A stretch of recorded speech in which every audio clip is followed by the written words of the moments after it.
कि जटायु यहाँ जंगल में बैठ करके तपस्या कर रहा है।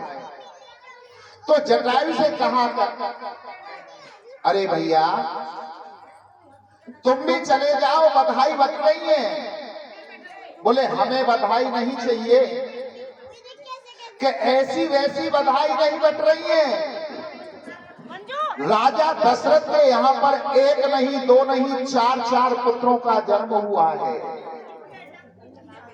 जटायु के कानों में जब ये बात गई कि 4 पुत्रों का जन्म हुआ है, जटायु उठता है और अयोध्या की तरफ राजा दशरथ के महलों की तरफ चल देता है और आकर के द्वार पर कहा, ओ राजा दशरथ, ओ राजा दशरथ। राजा दशरथ के जैसे ही कानों में ये आवाज गई, तुरंत पहचान गया कि ये आवाज जटायु की है। अपने मंत्री सुमंत से कहा कि जिसकी भी ये आवाज है द्वार पर से, उसे सोना चांदी हीरे मोती जवाहरात, यहां तक अगर वो मेरा पूरा राजपाट मांगे तो उसे मेरा राजपाट भी दे देना और वहीं से उसे लौटा देना। सुमंत जी द्वार पर जाते हैं और कहा, हे पक्षीराज कहो तुम्हें क्या चाहिए? सोना दे दे, चांदी दे दे, हीरे दे दे, मोती दे दे, जवाहरात दे दे। और महाराज ने तो यहां तक कह दिया है, अगर तुम उनका पूरा राजपाट मांगते हो तो तुम्हें पूरा राजपाट भी दे दिया जाएगा। बोलो तुम्हें क्या चाहिए? जटायु कहने लगा, हे मंत्री जी, आपसे हमें कुछ नहीं लेना है, हमें जो कुछ लेना है राजा दशरथ से लेना है। हमें राजा दशरथ के पास लेकर के चलिए।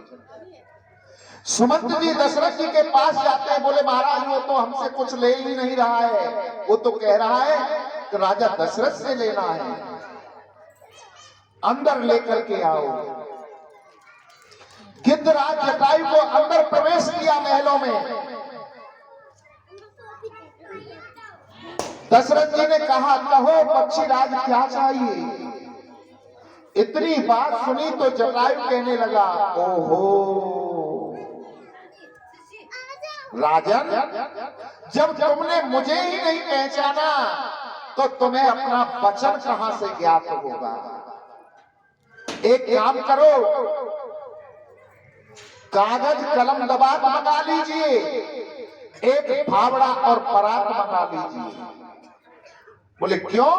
मंगाओ तो सही। आदेश करने की देर हुई, कागज कलम का दबात और फावड़ा परात वहां आ गई। बोले इस कागज पर एक चौपाई है, उसको लिखिए, रघुकुल रीत सदा चले आई, प्राण जाए पर वचन न जाई। इस चौपाई को लिख करके जमीन में गाड़ दो। अगर किसी रघुवंशी को पता चलेगा कि राजा दशरथ वचन दे करके अपने वचन से पीछे हट गए तो रघुकुल की कीर्ति मिट्टी में मिल जाएगी। अब तो हाथ जोड़ करके राजा दशरथ कहने लगा कि हे जटायु राज, मुझे क्षमा करो, मुझे क्षमा करो। अरे राजन, तू तो मेरा नाम भी जानता है। दशरथ हाथ जोड़ करके कहने लगा कि महाराज, जब आपने द्वार पर कहा था ना, ओ राजा दशरथ, ओ राजा दशरथ, मैं उसी समय पहचान गया था कि जटायु महाराज आ गए। क्यों? आज मेरी अवस्था इतनी हो गई है, इस पूरी अयोध्या नगरी में कोई मेरा नाम लेने वाला नहीं है, तुम्हारे सिवा कोई मेरा नाम नहीं लेता, सब मुझे महाराजा कहते हैं। सुमंत को आदेश कर दिया कि जाओ कौशल्या से ज्येष्ठ पुत्र को लेकर के आइए। सुमंत जी जाते हैं और जाकर के महलों में कौशल्या माता से कहते हैं, महाराज दशरथ जी ने ज्येष्ठ पुत्र को, बड़े पुत्र को बुलाया है। कौशल्या मां राम को लेकर के आ जाती है और दशरथ जी के हाथों में दे दिया। दशरथ जी ने राम को अपने हाथों में लेकर जटायु के आगे कर दिया कि हे जटायु, ये लीजिए अपनी अमानत। जटायु ने आज अपने पंजों में राम को भरा है और वहां से उड़ना प्रारंभ कर दिया है कि मैं धनवान हो गया, मैं धनवान हो गया, मैं पुत्रवान हो गया, मैं पुत्रवान हो गया, आज मुझे पुत्र प्राप्त हो गया, आज मुझे पुत्र प्राप्त हो गया। जब तक राजा दशरथ और माता कौशल्या की दृष्टि दिखती रही, कहां तक जटायु उड़ाए तब तक देखते रहे और अंत में मूर्छा होकर पृथ्वी पर गिर पड़ी। भगवान ने सोचा कि देखो अभी अभी हमारा जन्म हुआ अयोध्या में, माता पिता ने हमारे बाल्यपन का सुख नहीं भोगा और ये जटायु हमको अपने साथ लेकर के जा रहे हैं। जब मेरा प्रभु सुई जैसा छोटा हो सकता है तो पहाड़ जैसा बड़ा भी हो सकता है। प्रभु ने अपना आकार बढ़ाना प्रारंभ किया, अपना शरीर बढ़ाना प्रारंभ किया। इतना शरीर बढ़ाया, इतना शरीर बढ़ाया कि उस जटायु के पंजों से प्रभु छूट जाते हैं और पृथ्वी पर गिर पड़ते हैं। जैसे ही जटायु के पंजों से राम छूटे तो उसके तो मानो प्राण निकल गए हों और जटायु ने झड़ बढ़ा करके पृथ्वी पर देखा तो वहां तो शंख चक्र गदा वर वाला पहने हुए विष्णु भगवान चतुर्भुज रूप धारण किए हुए। जटायु ने कहा, हे जगत पिता, मैं तो तुम्हें पुत्र बनाने को लाया था, परंतु आप तो जगत के पिता ही। बोले क्यों? मुझे पुत्र बनाना चाहता था कि मैंने संतों की वाणी सुनी थी कि जिस व्यक्ति के पुत्र नहीं होता उसकी मुक्ति नहीं होती। जब व्यक्ति के पुत्र होता है, जो उसकी अंत्येष्टि क्रिया करता है, आजीवन उसका श्राद्ध करता है, तो उसकी मुक्ति होती है। बस इतनी सी बात के लिए तुम मुझे पुत्र बनाने के लिए लेकर के आए थे। तो हे पक्षीराज, जटायु मैं तुम्हें वचन देता हूं, रघुकुल रीत सदा चलाई, प्राण जाए पर वचन न जाई, कि जिस समय मेरे पिता दशरथ प्राणों को त्यागेंगे मैं उनकी अंत्येष्टि क्रिया नहीं करूंगा। जिस समय आप जटायु अपने प्राणों को त्यागोगे मैं आपकी अंत्येष्टि क्रिया करूंगा और आजीवन आपका श्राद्ध करूंगा। अब मुझे मेरे माता पिता के पास पहुंचा दो। भगवान राम ने जटायु को वचन दे दिया। उन्हें अयोध्या में पहुंचाया गया। चारों भाइयों का नामकरण संस्कार हुआ। तुलसीदास बाबा ने कितनी सुंदर सुंदर चौपाइयों में नामकरण किया है। जो आनंद सिंदर सुख राशि, सीकर ते तेरे लोक सुपासी, सो सुख धाम राम असनामा, अखिल लोकदायक विश्रामा, विश्वभरण पोषण करे जोई, तापर नाम भरत असे होई, जाके सुमिरन तेरे पुनासा, नाम शत्रुघ्न वेद प्रकाशा। जो आनंद के सिंधु हैं, तीनों लोकों के स्वामी हैं, ऐसे ज्येष्ठ पुत्र का नाम राम होगा। और विश्व भरण पोषण कर जोई, तापर नाम भरत अस होई। जो पूरे विश्व का भरण पोषण पालन पोषण करेगा उसका नाम भरत होगा। जाके सुमरण तेरे पुनासा, नाम शत्रुघ्न वेद प्रकाशा। जिसका नाम लेते ही शत्रु कांपने लगे, ऐसे सबसे छोटे पुत्र का नाम शत्रुघ्न होगा। लक्ष्मण धाम सुराम प्रिय, सकल जगत आधार, रामा सकल जगत आधार, गुरु वशिष्ठ तै राखियो, लक्ष्मण नाम उदार। जिसका लक्ष्य केवल प्रभु श्री राम के चरण है, ऐसे पुत्र का नाम लक्ष्मण होगा। चारों भाइयों का नामकरण संस्कार हुआ। धीरे धीरे बढ़ने लगे। 8 वर्ष के हुए, यज्ञोपवीत संस्कार कराया, विद्या अध्ययन करने के लिए गुरुकुल भेजा। अल्पकाल में केवल 54 दिन में मेरे प्रभु ने विद्या को पूरा किया। लौट करके आए अयोध्या में, तो उसी समय विश्वामित्र जी आ जाते हैं। विश्वामित्र धरेण मारीचाभ्यां साचर पश्यतो लक्ष्मणे सेवहता निवृता पुंगवा। विश्वामित्र जी ने आकर राजा दशरथ से कहा कि हे राजन, तुम्हारे पुत्र अभी पढ़ करके आए, धनुर्विद्या सीख करके आए, राम और लक्ष्मण को हमें दे दीजिए। वन में निशाचर है जो हमें तप नहीं करने देते हैं। न चाहते हुए दशरथ अपने पुत्रों को उनके साथ में भेजना। अपने गुरु विश्वामित्र जी वशिष्ठ जी के पास जाते हैं। वशिष्ठ जी ने कहा, दशरथ जी भेज दो, भेज दो। बोले क्यों? अभी तो ये मेरे बच्चे छोटे हैं, अभी युवान हुए हैं, ये कैसे निशाचरों से लड़ेंगे?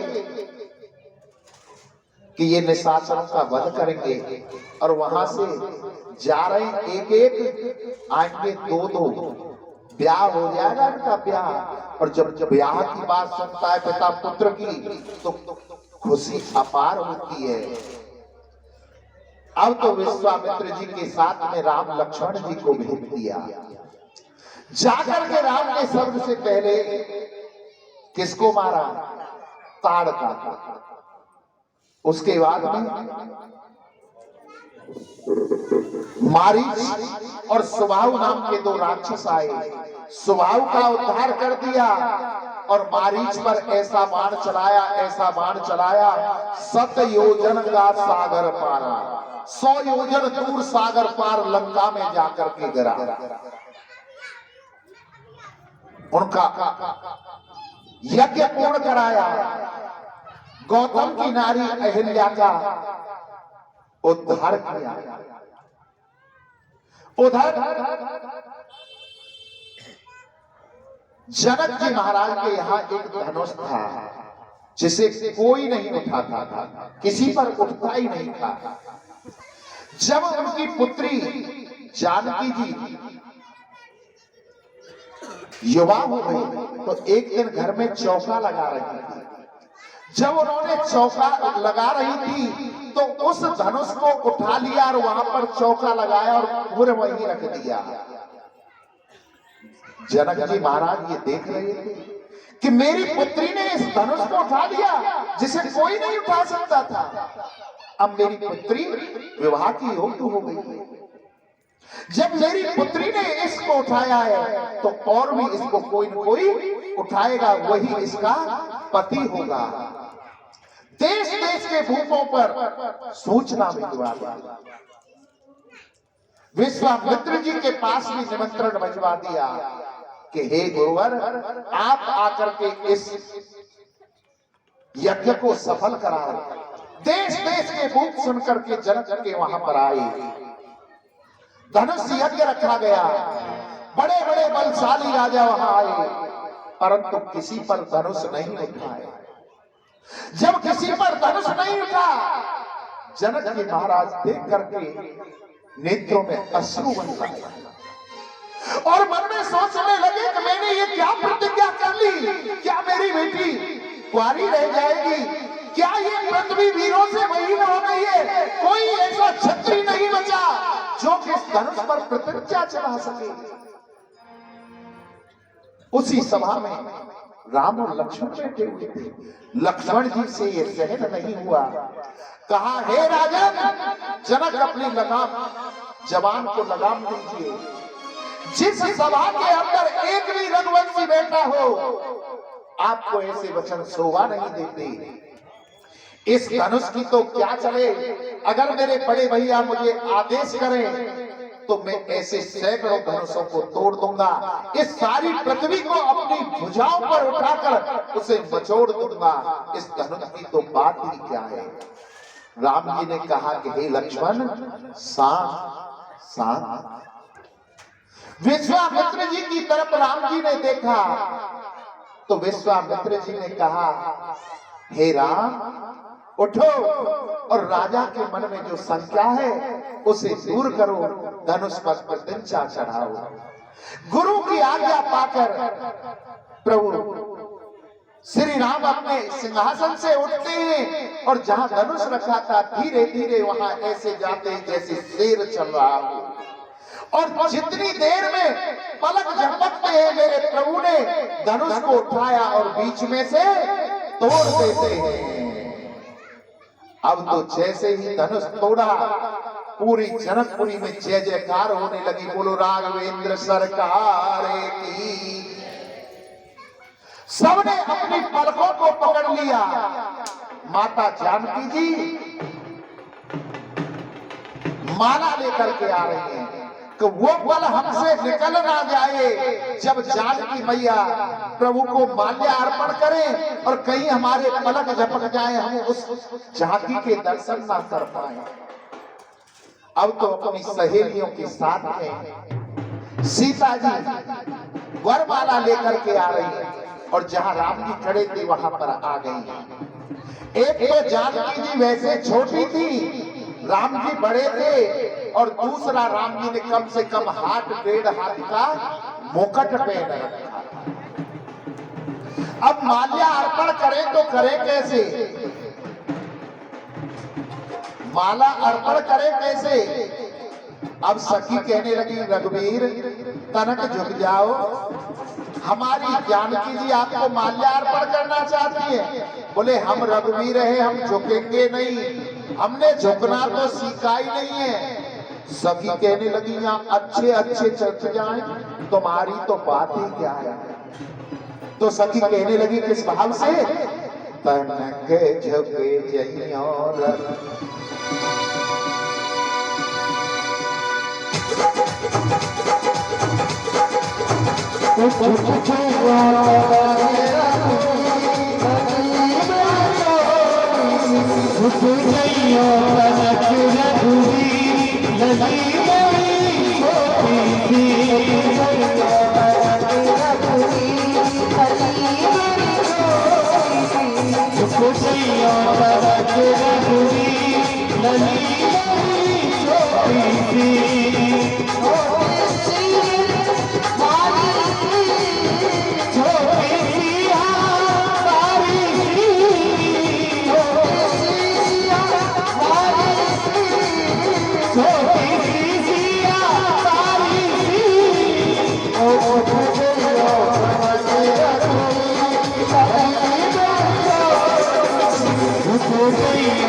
बोलो राघवेंद्र सरकार की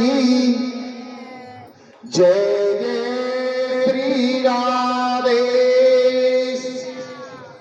साधु जी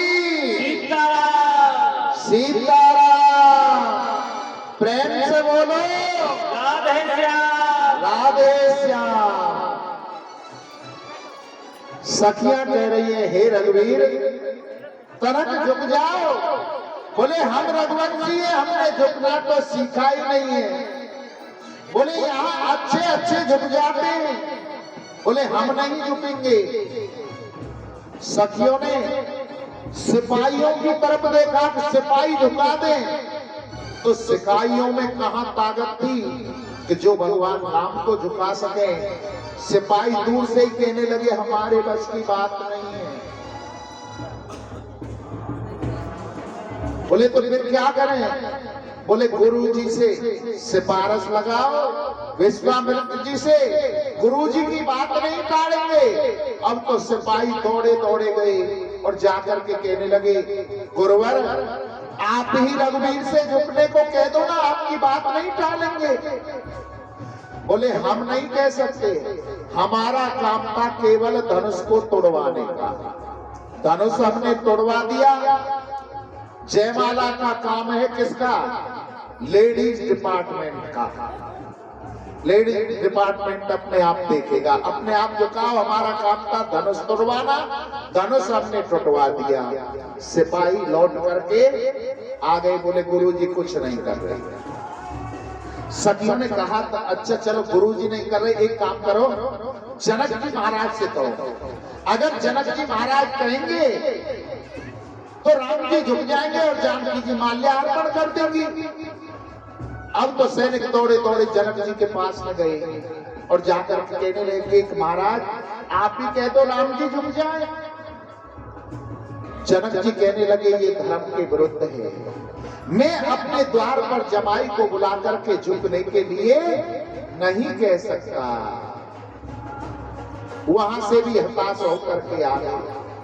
माता जानकी इधर उधर देख रही तो उनकी दृष्टि लक्ष्मण जी पर पड़ गई। लक्ष्मण जी से कहा कि लक्ष्मण जी कुछ करो। तो क्या ताकत थी लक्ष्मण जी की कि भैया से कह दे भैया तुम झुक जाओ, परंतु मां का आदेश हुआ था। बोले भैया चिंता मत करो, एक उपाय है उसे करके देखता हूं। अब तो लक्ष्मण जी अपने सिंहासन से खड़े हुए और कहने लगे भैया तुम्हारी जय हो, तुम्हारी जय हो। तुमने कमाल कर दिया, तुमने कमाल कर दिया, इस धनुष को तोड़ दिया। और कहते कहते राम जी के पास आ गए और आकर के राम जी के चरणों में लंबे लेट गए। और जैसे ही लंबे लेटे राम जी तो जयमाला को भूल गए और लक्ष्मण जी को उठाने के लिए जैसे ही झुके कि जानकी जी ने माल्यार्पण कर दी। बोलो रामचंद्र भगवान की। जानकी जी का विवाह राम जी के साथ में हुआ, उर्मिला का विवाह लक्ष्मण के साथ में हुआ, मांडवी का विवाह भरत लाल के साथ में हुआ और कीर्ति का विवाह शत्रुघ्न के साथ में हुआ। चारों भाइयों का विवाह हो गया और चारों नई बहुओं को लेकर के अयोध्या आ जाते हैं। जब अधिक खुशी मनाई जाती है ना, कभी कभी उस खुशी को किसी की नजर लग जाती है। आज उस खुशी को नजर लग गई। भरत और शत्रुघ्न अपने नाना के यहाँ पर गए हुए थे। भरत जी ने देखा कि अब मुझ पर बुढ़ापा आ गया है, पूरे पे सफेदी आ गई है, अब राम को राजा बना दिया जाए। अपने गुरु वशिष्ठ जी के पास गए तो गुरु वशिष्ठ जी से पूछा गुरुजी अगर आप आज्ञा करें तो राम को राजा बना दिया जाए। बोले अच्छी बात है।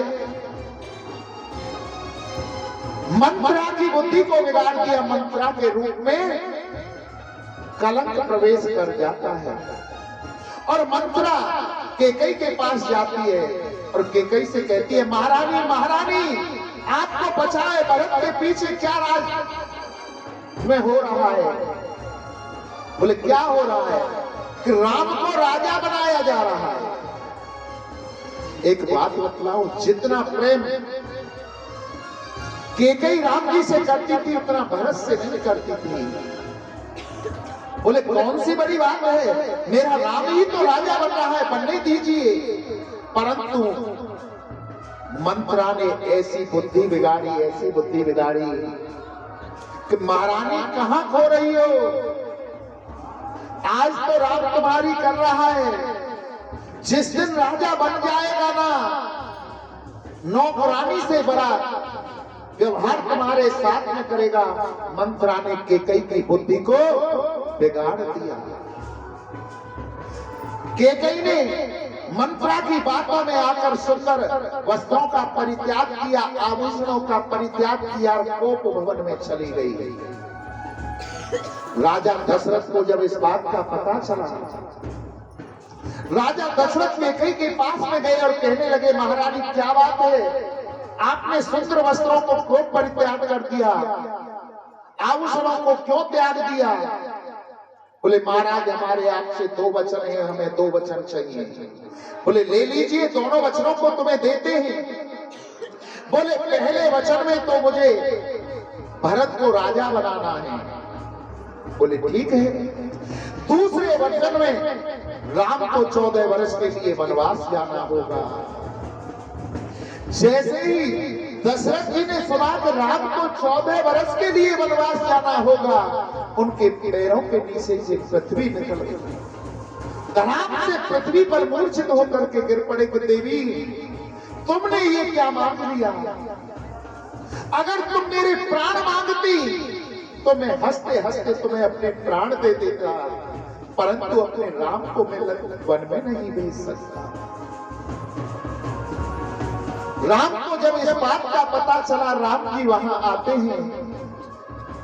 माता केकई सारी बात उन्हें बतलाती है कि तुम्हारे पिता पर मेरे 2 वचन थे, मैंने आज अपने दोनों वचन मांगे तो ये नाटक कर रही है, पृथ्वी पर गिर पड़े। पहले वचन में भरत को राजा बनना है और दूसरे वचन में तुम्हें 14 वर्ष के लिए वनवास जाना है। राम ने एक क्षण नहीं लगाया, उसी समय राजपाटों को त्यागा, तपस्वी का रूप धारण किया और वन में जाने को तैयार हो गए। जानकी जी, लक्ष्मण जी उनके साथ में गए। सुमंत को साथ में दशरथ जी ने भेजा और कहा कि जब ये वन में जा रहे हैं, इन्हें वन के बारे में कुछ नहीं पता है, आप थोड़ा घुमा करके इन्हें वापस ले आए। जब राम सीता लक्ष्मण चले तो सारे अवधवासी उनके साथ चले। तमसा नदी के किनारे पर पहुंचते थे और वहां अवधवासियों को सोता हुआ छोड़ करके ही राम जी आगे बढ़ जाते हैं। श्रृंगारपुर में जाते हैं, निषाद राज से वहां भेंट होती है। उधर अवधवासी और सुमंत लौट करके आते हैं। राजा दशरथ ने पूछा, मेरा राम कहाँ है, मेरी सीता कहाँ है, मेरा लक्ष्मण कहाँ है? सुमंत ने कहा कि महाराज वो तो वन को चले गए। राम राम कहे राम, राम राम कहे राम, तनु परे हरे रघुवर विरहो, राहुर गयो सुरधाम। राम राम कहते हुए महाराज दशरथ ने अपने प्राणों का त्याग कर दिया। देखो कितनी बड़ी ब्रह्मणा। जिस राजा के 4 पुत्र थे, आज मृत्यु के समय उनके पास में एक उनके शरीर को कढ़ा में तेल आदि में रखा गया। भरत शत्रुघ्न के पास में सूचना भेजी। भरत शत्रुघ्न वहां से आते हैं, आकर के अपने पिता की अंत्येष्टि क्रिया करते हैं। और जब पता चलता है भरत को कि मेरे भैया राम मेरी मां कैकेयी के कारण वन को गए, सबसे पहले भरत जी कौशल्या मां के पास गए और जाकर के कहते हैं, मां तेरे चरणों की सौगंध खाकर के कहता हूं मुझे राज नहीं चाहिए। कौशल्या अपने भरत को जानती थी, गले से लगा दिया। वहां से लौट करके कैकेयी के पास आते हैं और कैकेयी से कहते हैं, ओ मां तूने ये क्या किया?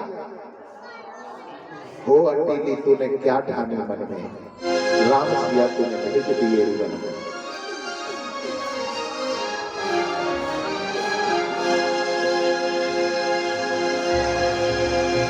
ओ मैया ओ हटीली तेरे काली मन में राम सिया भेज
साधु जी सीताराम। सीताराम।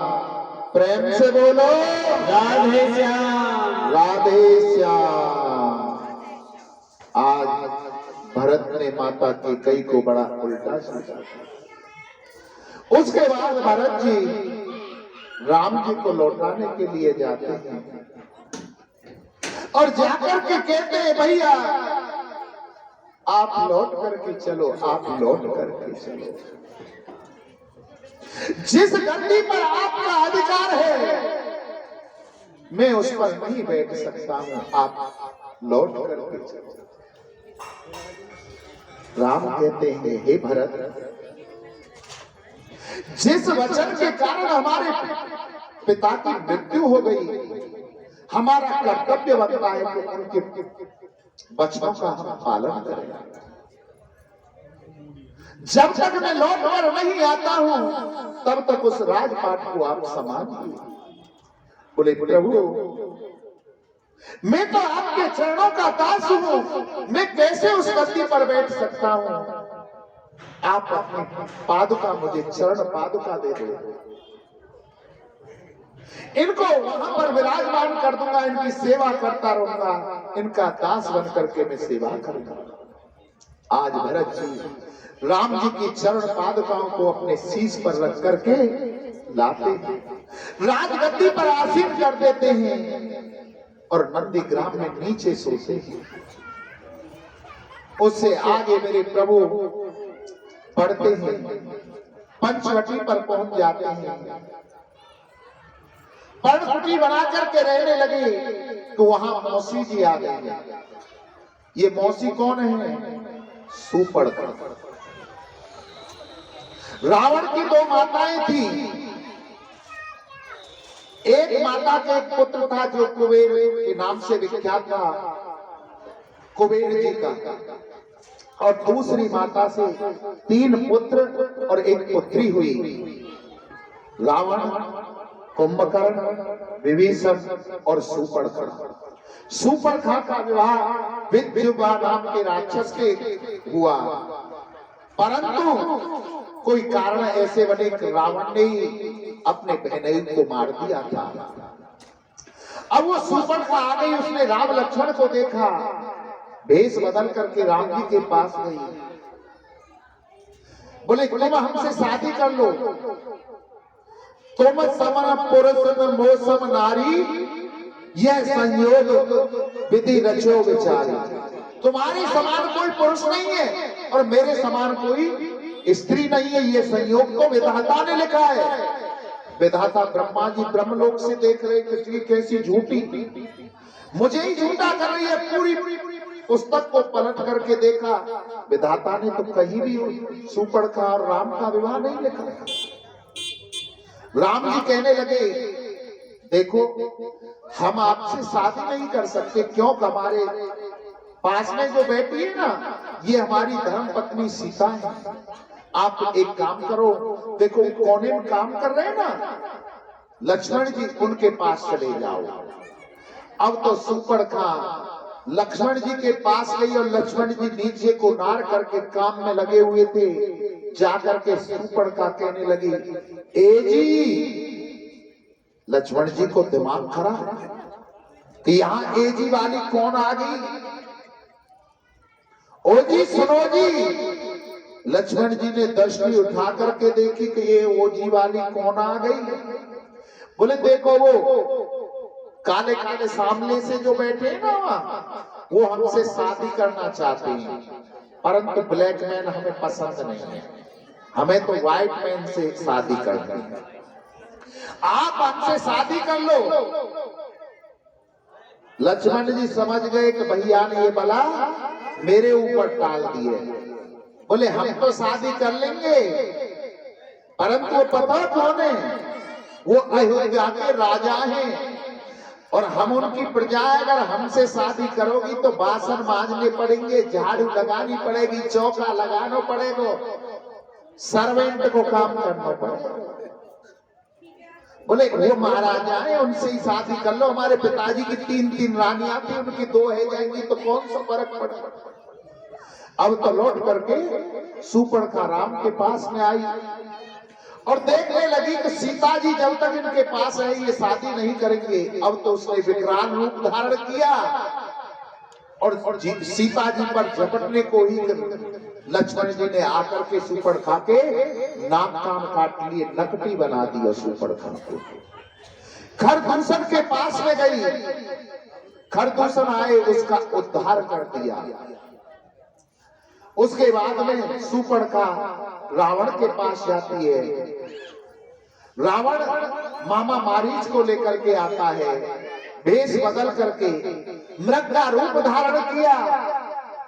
जानकी जी की जब दृष्टि मृग पर पड़ी तो राम से कहा कि हे प्रभु इसकी छाल हमको ला दीजिए। राम जी उस मृग का पीछा करते करते जाते हैं, मृग बहुत दूर निकल जाता है और जैसे ही प्रभु ने बाण साधा मारीच के ऊपर, अंदर से तो आवाज निकाली हे राम हे राम, और तेज आवाज में हे लक्ष्मण हाय लक्ष्मण हाय सीते बचाओ।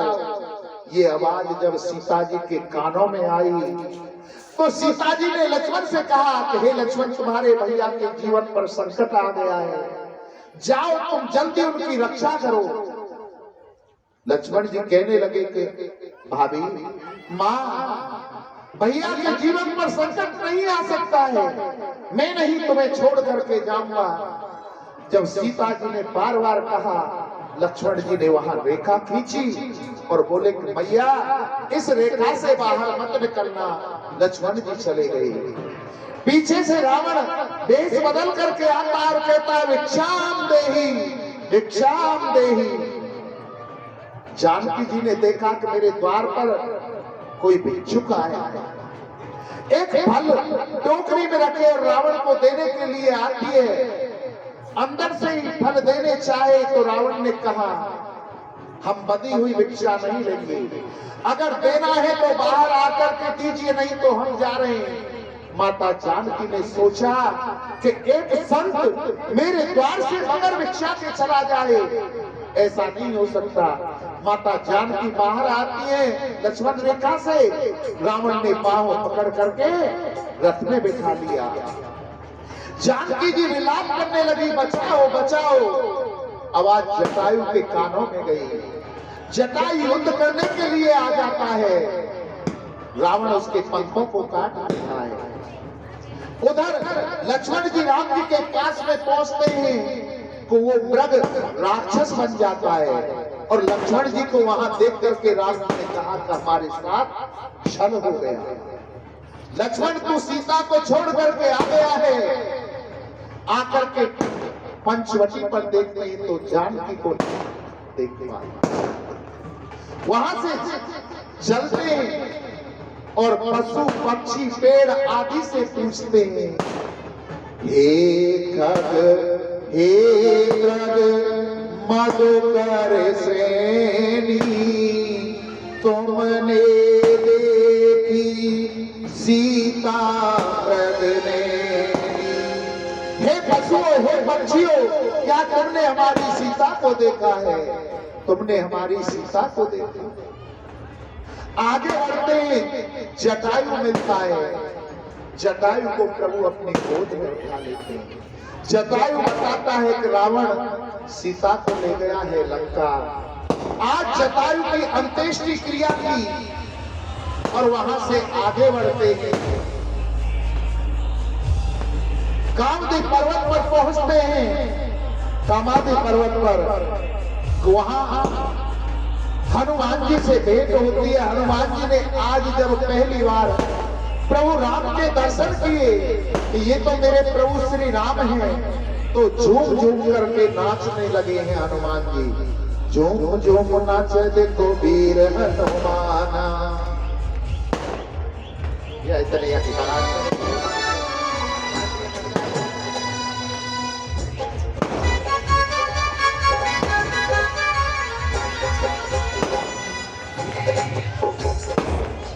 और छम छम नाचे देखो वीर हनुमाना।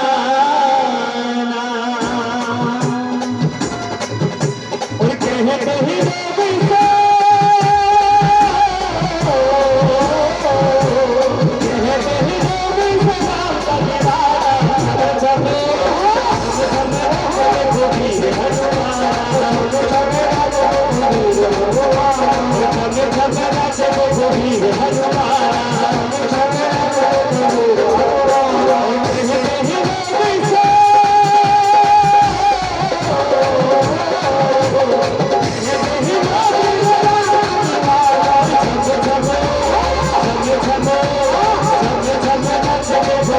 हनुमान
राजा रामचंद्र भगवान की जय जय श्री राधे श्याम।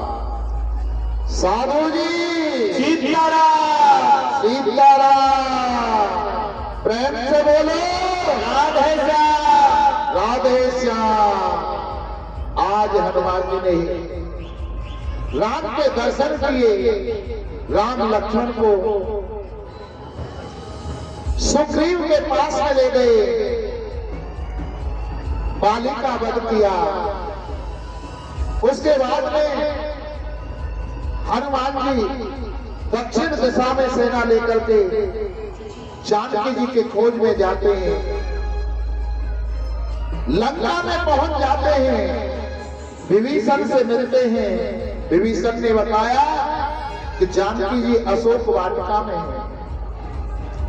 जानकी माता से जाकर के मिलते हैं, फल खाना चाहा, वाटिका को उजाड़ा, अक्षय कुमार का वध किया, मेघनाथ आकर के बांध करके ले जाता है। रावण के सामने प्रस्तुत किया गया, बोले इस वानर को मार दो। विभीषण ने कहा दूत को मारना नहीं चाहिए।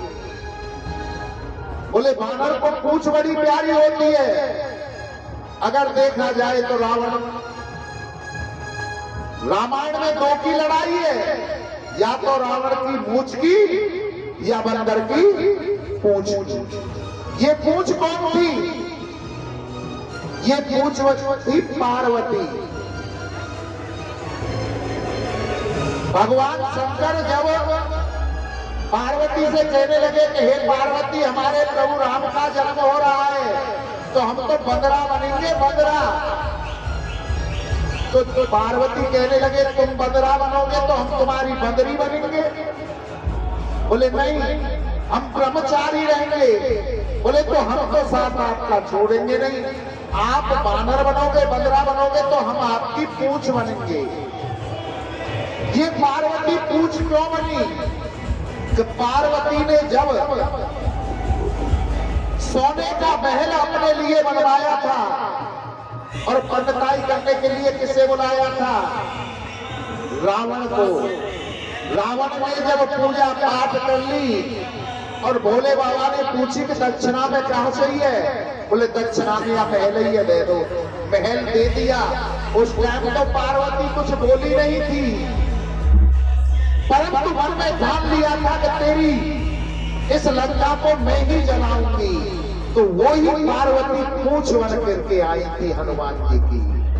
और दूसरा कारण था कि पार्वती को माता सीता से क्षमा भी मांगनी थी, क्योंकि उन्होंने जब सती रूप में भगवान राम जा रहे थे तो सती ने सीता जी का रूप धारण किया था।